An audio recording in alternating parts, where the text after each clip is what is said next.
had a client this past year who'd been through a breakup 9 years ago. And she was so in love with the guy, and she thought that it was the one that she hadn't dated in 9 years. Okay, now she came to me for help with getting over this old heartbreak, getting over this old breakup.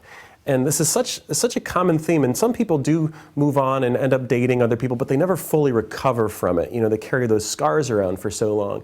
When it comes to those things, well, how do I approach it as a hypnotherapist? You know, how do I help someone who's been hurt that badly? Well, the first step is in recognizing that what happened is over.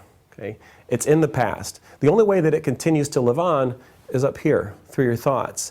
And what happens is that people tend to replay it over and over again in their mind. They think about it, they reimagine the hurt and the memories, and it brings it back into the present. And it affects the way that they behave in the present.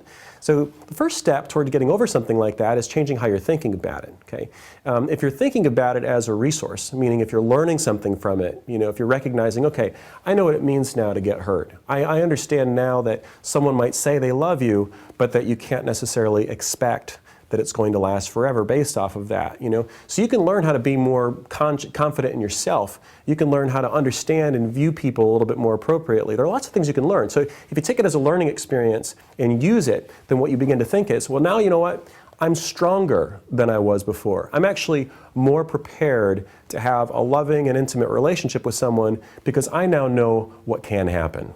I now appreciate the fragility of it. I now appreciate the good moments more because I know that it can end. So immediately I begin to take what once was the problem and you begin to turn that into a resource that someone can use in the present. You know, and then another part of it is really just the practical issue of not thinking about it all the time.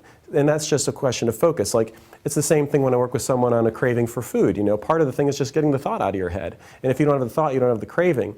And when it comes to an ex or an old breakup or a hard time, you know, not thinking about it, not focusing on it in the present goes a long way towards helping someone to immediately start feeling better. Because remember, how you feel is always related to how you think. And if you're going around all day long and thinking about the ex and the breakup and the crying and the tears and all that stuff, then you're going to feel that way.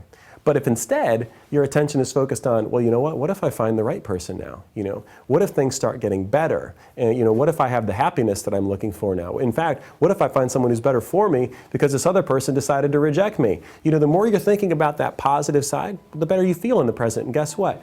That also impacts the way that you communicate with the prospective partner and how you are when you're at work and how you are when you're alone. And so all of these negative experiences can actually be flipped and turned into a positive resource for you.